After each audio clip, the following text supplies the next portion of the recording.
So it's a rainy day, and I'm just out there running my own business, power washing and degreasing engine parts.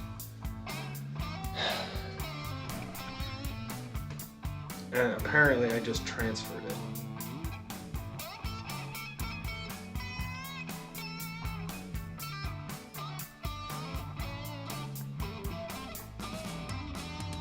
Not super impressed.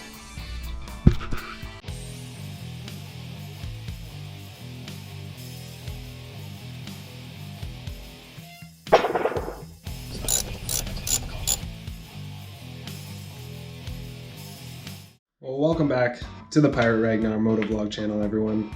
My name is Alistair, and it's not Wednesday, so this isn't really a Wrenching Wednesday video. I really just wanted to update everybody. It's taken me a bit longer to make progress on any of the video series that I'm working on right now. Is life. When it comes to the Vapor Blaster, it's just taken a heck of a lot longer to clean the parts, degrease and clean those parts.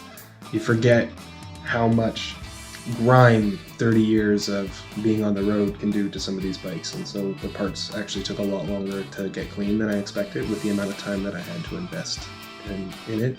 But they're finally clean. We're ready with a couple of parts to actually start testing the Vapor Blaster. So the only other thing really before I could get going on that was the window. Practically couldn't see through the thing to begin with, so I wanted to get something and try and polish that up a little bit. It's actually not that bad. It's way better than it was before. So we're gonna go ahead and get that installed in there, and by next Wednesday I will 100% have some updates on the progress on a couple of these parts. We'll test out the Vapor Blaster on a couple of, seemingly universal parts, or parts that I either have multiples of, or I'm not worried about if I do something that ends up damaging the part a little bit. It's not going to be catastrophic because it's not the inside of the crankcase or something like that. So there are a couple of parts that I do want to try it out on, and we can have a before and after comparison and see how well it works with just sand media and absolutely no skills on my part. So that's that. The only other thing that I really wanted to share with everyone is a little bit of kit that I've picked up, but to be honest, I can explain it on the go.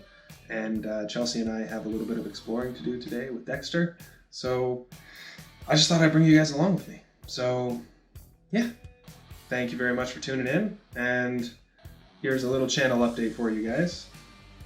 So we tried to go to Darcy,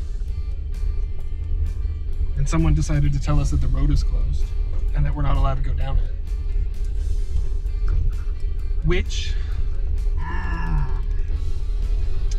I was very tempted to argue, but the beauty about BC is that if you're aiming for a road that you don't actually know where it goes, you just want to see how far down you can get, and then you end up somewhere and someone says you can't go down that road any further,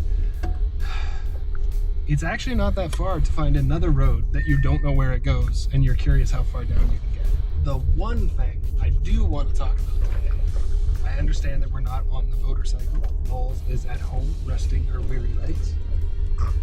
We needed to bring the mutt with us today, give him, a little stretch. Chelsea wanted to see some sunflowers up in the Pemberton area, and so twist my rubber arm. So on another note, we have a new piece of kit, and that's really what I wanted to mention to everyone today.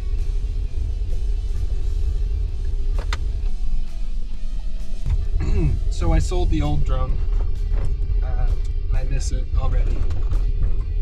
Those drones were fantastic. The Phantom 4 is, when it comes to a tool for cinematography, short of spending 2-3 times as much money on a drone platform, I can't really think of a more, high quality, professionally packed kit. The problem is it's basically impossible to take on a motorcycle if you want to take any other gear as well. If you try and get it to fit in a backpack, it will take up the entire backpack, so nothing else can come with you. Really frustrating. So I carried that drone around for a really long time, through a whole bunch bunch of different scenarios on moles, and I think I managed to use it on the road twice. Once for sure that I found the footage. I have memories of doing it more than that. But I'm hoping that this changes everything. As you guys can see, this is the entire pack right here. The whole kit will fit in the tank bag. But if we're being honest, once I'm on the road, I don't want to have to unzip this shit. Look at that. Look at this. That's it. So we're going to test it out today. We're going to see how the footage compares to the drones that I've used in the past, how stable it is, because that's one of my big concerns. The beauty of this drone, when you live and operate in Canada or in the United States, is that it is 249 grams, which puts it exactly 1 gram below the threshold for needing to be licensed and registered to fly your drone.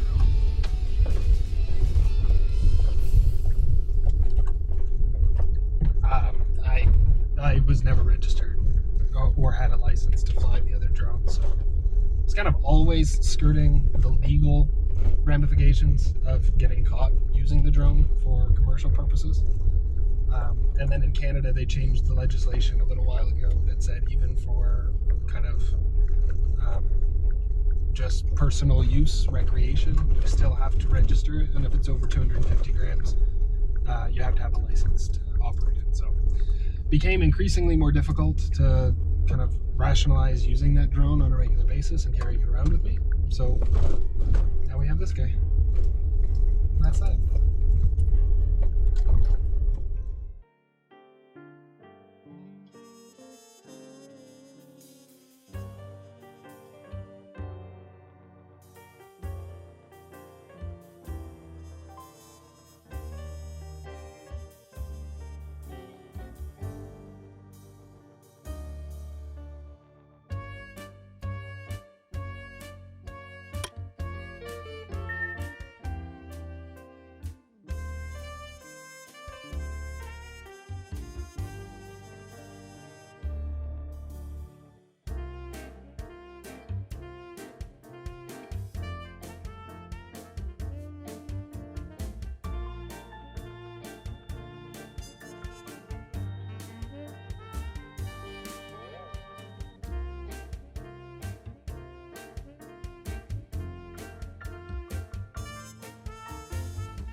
So I think it goes without saying, I'm really hoping to make some great use of the new drone.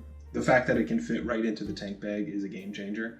It's something that I can actually take out and use far more often than I've brought myself to using the drones that I've had in the past. I'm really hoping it adds a little something to the videos, particularly the Sunday series videos, and I do want to explore drop and pin and go style series where we just see what parts of BC we can explore and how far I can get on what's considered a street bike and really isn't ready to be traveling up on the mountains and things like that, but I'm going to give it a go anyway, and I want to bring you guys along with me. And undoubtedly there's going to be situations that I get into where it would be nice to know what's ahead so I can scout out with the drone, or it'd just be nice to get a bigger picture of where we are and the kind of scenery that you can experience here.